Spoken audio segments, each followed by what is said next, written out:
بسم اللہ الرحمن الرحیم۔ السلام علیکم محترم ناظرین اور سامعین، ڈاکٹر یاسمین طارق کی طرف سے خوش آمدید۔ آپ دیکھ رہے ہیں نالج شرح۔ آج ہم شہد کی مکھی کی قسط نمبر 5 کی طرف چلتے ہیں، شہد سے علاج۔ حضرت عمر رضی اللہ تعالیٰ عنہ جب بھی کسی مرض کا شکار ہوتے تو شہد سے علاج کرتے تھے، یہاں تک کہ پھوڑے پھنسی پر بھی شہد ہی لگاتے تھے اور کسی جانور کے ڈسنے کی جگہ پر بھی شہد مل لیتے تھے اور شہد کے فوائد کی آیتیں پڑھا کرتے تھے۔ حیات الحیوان۔ سبحان اللہ۔ مشرکین کے بتوں پر شہد کی مکھیوں کی جھپٹ۔ حضرت ابن عباس رضی اللہ تعالیٰ عنہ فرماتے ہیں کہ کعبہ کے ارد گرد 360 بت تھے۔ مشرکین ان بتوں پر طرح طرح کی خوشبوئیں وغیرہ لگاتے تھے اور ان کے سروں پر شہد ملتے تھے، لہذا ان پر شہد کی مکھیاں جھپٹ پڑتی تھیں، جن کی وجہ سے مشرکین کو سخت تکلیف ہوتی تھی۔ حیات الحیوان۔ شہد کی مکھیوں کا شیخین رضی اللہ عنہ کے گستاخ کو قتل کرنا۔ حضرت انس رضی اللہ تعالیٰ عنہ فرماتے ہیں کہ ایک مرتبہ خراسان سے واپسی پر ایک شخص ہمارے ساتھ، غالباً وہ رافضی تھا، اس لیے وہ حضرت ابوبکر اور حضرت عمر رضی اللہ تعالیٰ عنہ کی شان میں نعوذ باللہ نازیبہ کلمات کہہ رہا تھا اور ان کی شان میں گستاخی کر رہا تھا۔ چنانچہ ہم نے اس کو بہت منع کیا، مگر وہ اپنی حرکت سے باز نہ آیا۔ پھر ایک روز وہ شخص قضا حاجت کے لیے گیا۔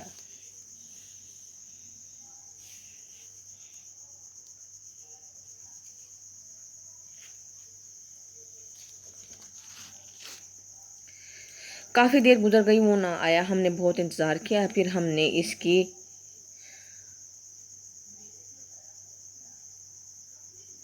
کی تلاش میں ایک شخص کو روانہ کیا۔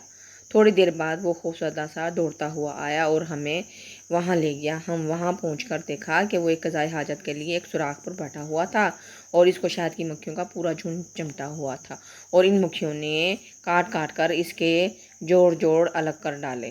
استغفر اللہ۔ چنانچہ ہم نے اس کے بدن کی ہڈیاں جمع کی، لیکن مکھیوں نے ہمیں ذرا بھی ضرر نہ پہنچایا۔ تاریخ نیشاپور۔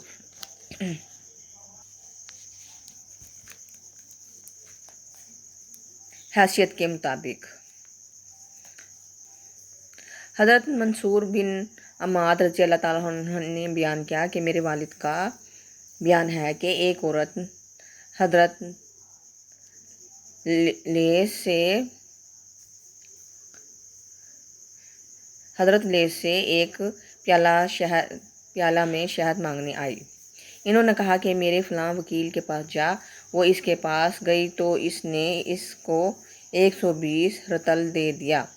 لوگوں نے اس کی نسبت ان سے پوچھا تو انہوں نے کہا کہ اس نے اپنی حیثیت کے مطابق موافق مانگا تھا اور ہم نے اسے اپنی حیثیت کے موافق دیا۔ سبحان اللہ۔ شہد، پانی اور زیتون میں شفا۔ حضرت عوف بن مالک رضی اللہ تعالیٰ عنہ ایک مرتبہ بیمار ہو گئے۔ انہوں نے پانی، شہد اور روغن زیتون منگا کر ملایا اور پی گئے۔ سبحان اللہ۔ اللہ تعالیٰ نے انہیں شفا عطا فرمائی۔ ان سے اس کی وجہ دریافت کی گئی۔ انہوں نے کہا، اللہ تعالیٰ کا ارشاد ہے، اس کے پیٹ سے شربت نکلتا ہے جس کا رنگ مختلف ہوتا ہے۔ سبحان اللہ۔ اس میں لوگوں کے لیے شفا ہے، اور فرمایا ہم نے آسمان سے بابرکت پانی نازل کیا۔ سبحان اللہ۔ اور زیتون کے حق میں فرمایا بابرکت درخت ہے۔ دیکھیں ناظرین، پانی اللہ تعالیٰ کی نعمت ہے، وہ آسمان سے نازل ہوا۔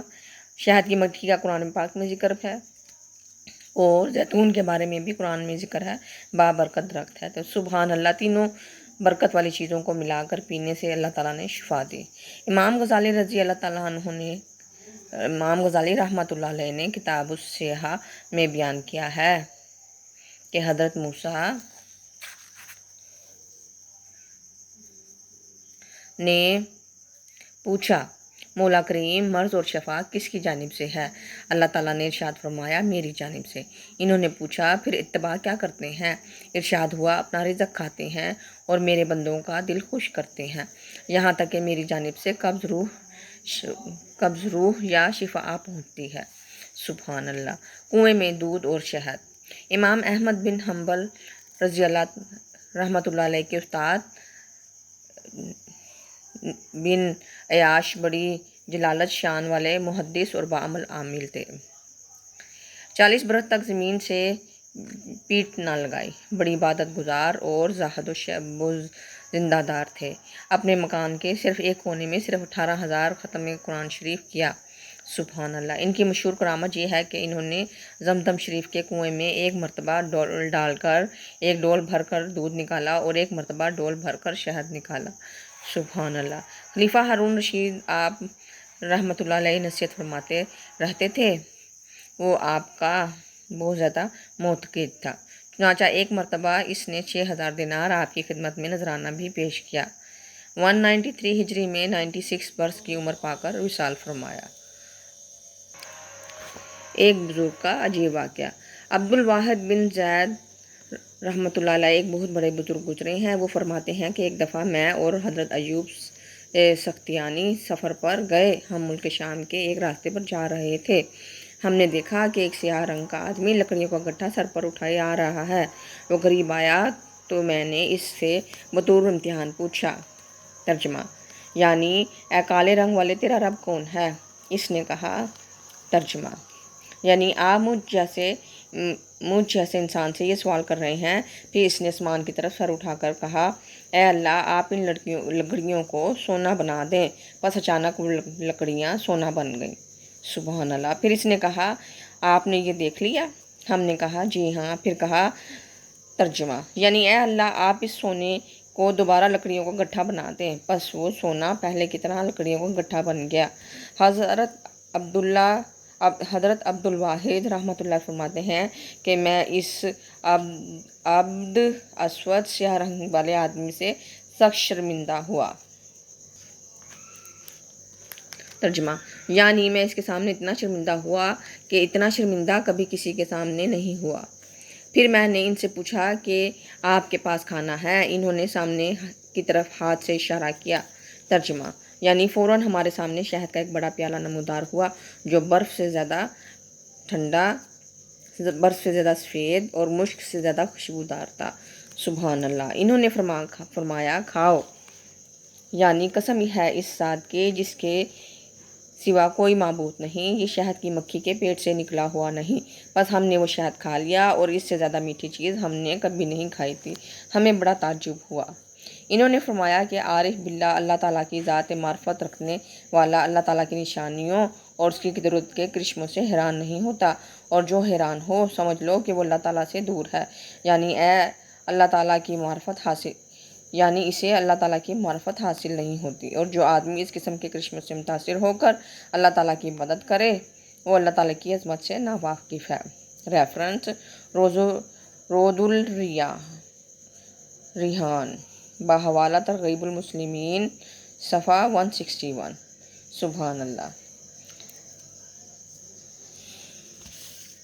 دیکھا ناظرین کہ کس قدر خوبصورت اور دلچسپ نالج ہے جو میں نے آپ سے شیئر کیا شہد کی مکھی کے بارے میں، قرآن کے ریفرنس کے ساتھ اور چھوٹے چھوٹے واقعات کے ساتھ یہ واقعہ میں نے آپ کے ساتھ شیئر کیا ہے۔ ویڈیو اچھی لگی ہو تو لائک، شیئر اور سبسکرائب کریں اور اپنی قیمتی رائے سے ضرور آگاہ کیجیے گا۔ السلام علیکم، اللہ حافظ۔